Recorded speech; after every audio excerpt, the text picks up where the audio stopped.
What's up guys, it's Natural here, we're back with another World Cup Mania video, and in today's fixture we're going to be talking about Serbia versus Costa Rica. We're going to be talking about the world champions Germany as they take on Mexico, the favourites Brazil as they take on a decent Switzerland team. Don't forget to subscribe and click that notification bell as well to know when my next video coming up on my channel.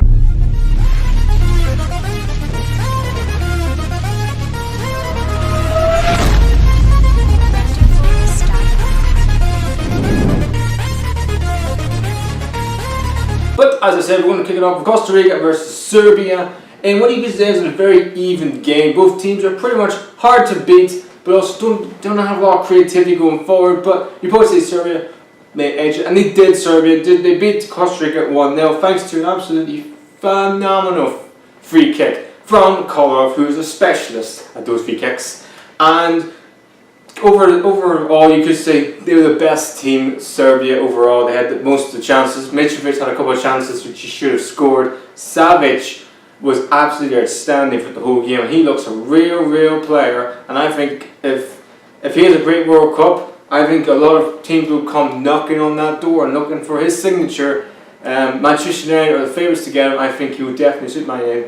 But he had an excellent game. He linked up really well with Milinković and Tadic as well. He had a couple of chances in the first half. He had a bicycle kick, you could say, not like Gareth Bale's and Ronaldo's, but the execution just didn't have it. But decent opportunity. But overall, they were the better team. Costa Rica really struggled to keep the ball. He didn't really have a lot to going forward.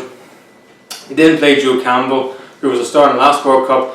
Brian Ruiz had a poor game along with many others. But overall, Serbia were the better team and got the win and topped the group as well. So overall, good win for Serbia and the Serbian national team. Costa Rica, a lot of work to do in their next game coming up in a couple of days' time. And we're on to the shock of the World Cup, which is Mexico, who beat the world champions Germany 1-0 thanks to Lozano's beautiful finish. But overall, I thought it was a fantastic game from Mexico, who absolutely tactically got that spot on from minute 1 to the 90th minute. I thought the manager was absolutely amazing. Joachim Low really struggled, and Germany really struggled to get pace down the width. Kimmich did put some blue balls in the first half, but they really struggled to get anything going.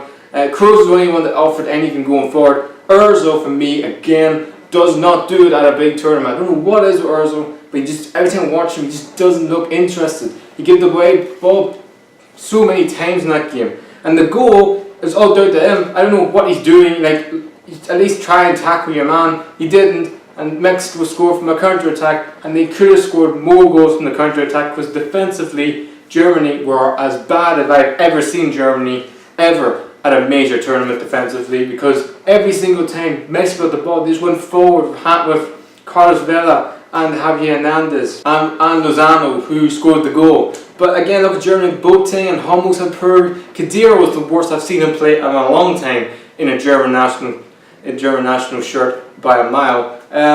Timo Werner had a couple of chances, but he really struggled to get anything going. Royce came on, offered something. Brandt came on and scored. Nearly scored an absolute beauty, but it just clipped the bar. Overall, I thought Germany were poor, and Joachim Low was a lot of head scratching or ball scratching to do, enough to turn this Germany team around. But hey, you expect Germany to at least try and get better in the second and third. But if we look at where previous teams have won the World Cup, 2014, Spain, they won the World Cup in 2010, didn't get to do it in 2014. Italy won the World Cup in 2006, didn't get to do the World Cup and finished bottom behind New Zealand in the group. So right now you could say it's a curse. You win the World Cup, you don't even get your group in the next World Cup. So we're waiting to see on Germany. I just think you could say it's a blip or had a bad game. But for me, if Germany need to make some changes and not bringing on, and not even putting Leroy Sané in the squad, has single-handedly been the stupidest decision Knockenlo's done in a long time. Because for me, he will offer so much going forward, and they need him off the bench or something. But they were poor. Mexico, vamos Mexico, you guys were excellent. And amigos, padesos, you guys were excellent. Fantastic win for Mexico. And hey, overall, usually at the start of the World Cup, there was a lot of doom and gloom in Mexico, like a whole, partying after hours before a big, I think after the Scotland game, before the Scotland game and the friendly a couple of months ago. But a huge win for Mexico. and a huge defeat for defending champions Germany. And last game was Brazil, who took on Switzerland. You probably say Brazil, in paper, had the best team of the whole World Cup. They had Coutinho, they had Paulinho, they had the main man Neymar, they had Gabriel Jesus, they had Firmino who was on the bench, they had Douglas Costa, they had two outstanding goalkeepers, a really decent defence and a great midfield.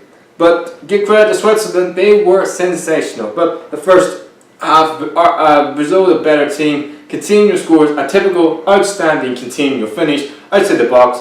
I don't know what Shaqiri, he was trying to, and he should at least get close to him. He didn't. A beautiful finish from Coutinho. I thought when Coutinho scored the first goal, it's going to be 2, it's going to be 3, it's going to be 4. Brazil are going to put out a marker at this World Cup. It didn't really happen. Neymar didn't have his interventional game that he always did. I also thought that the likes of William didn't really show what he can do.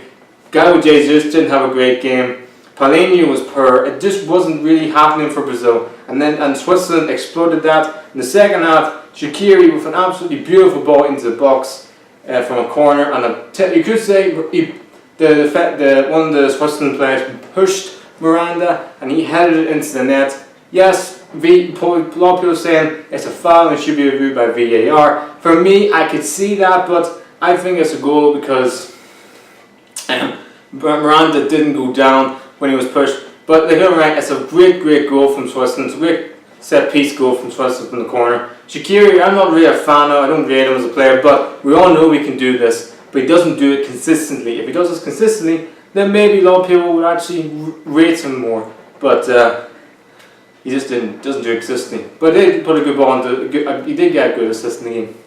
After that, Neymar got a big opportunity from a free kick at the end. Just wasn't happening for Neymar in this game. Firmino came on, had a couple of chances. Just wasn't Brazil's night. A lot like Argentina yesterday. Just had one of those games where you had so many chances, just couldn't put the ball in the net. And a draw is not a bad result for Brazil if you look at it really. But the next 2 games are now sort of must-win games for Brazil. I expect Brazil to get out of the group, but it's an okay point, but it's not a real great performance for Brazil. As for Switzerland, it's a really good draw. And a hard battling point for the Swiss. So guys, that's the end of the World Cup for Mania video for this one. Hope you guys are enjoying the World Cup and hope you guys are having a smashing day and enjoying yourselves too. Please like, subscribe, and Natural is out.